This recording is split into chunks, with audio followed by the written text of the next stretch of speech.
Hi, this is Naile. I work in support here at Asters, and today, together with my cat, I'm gonna explain to you why workspaces can be really useful and how to create and manage them. So first of all, the creation of workspaces is completely optional, and you can do it only if it's actually useful for you.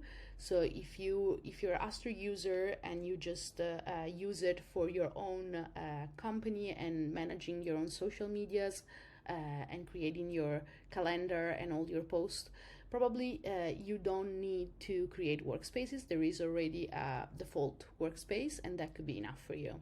But if you're an agency or a freelance social media manager and you actually manage several clients and many social medias profiles, it might be very useful for you to create workspaces.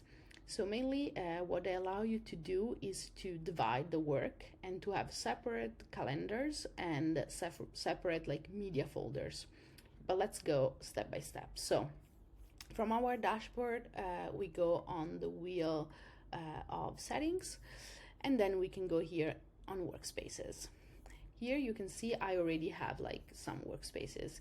So mainly what happens is like when we connect social profiles, we can link them to a specific workspace. So in this case, these three profiles are linked to a workspace I called like personal.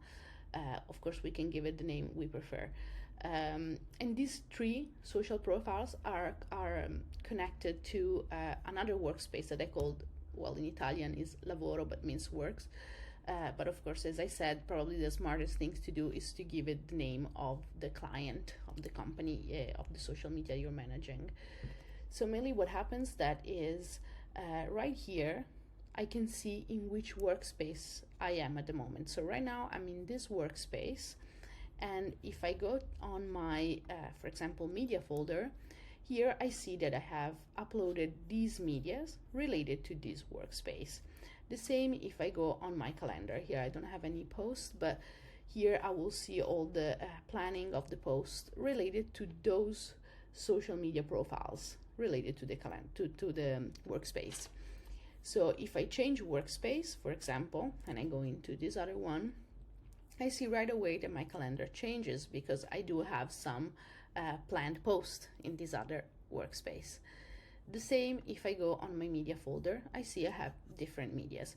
These allow us to actually organize the work better. So how to create workspaces. So let's start again from the dashboard and go again on the settings, workspace, and here I can just create workspace, give it a name, and it's optional, but I suggest to also put an image or a logo so it makes it easier to understand in which workspace I am.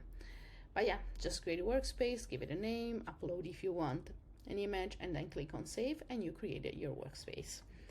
So when you link profiles for the first time, it actually asks you if you want to link it to a workspace. So you can do it then. So first create your workspaces, and then you go and link your clients' profiles and just then link them to the specific workspace. If you already linked all the social profiles before creating any workspace, it's not a problem because you can always move profiles from one workspace to the other. So that should be really easy. So actually that's all. If you have any further question, you find me here in the chat, or you can write me at support@asters.ai. And well, I wish you a great day.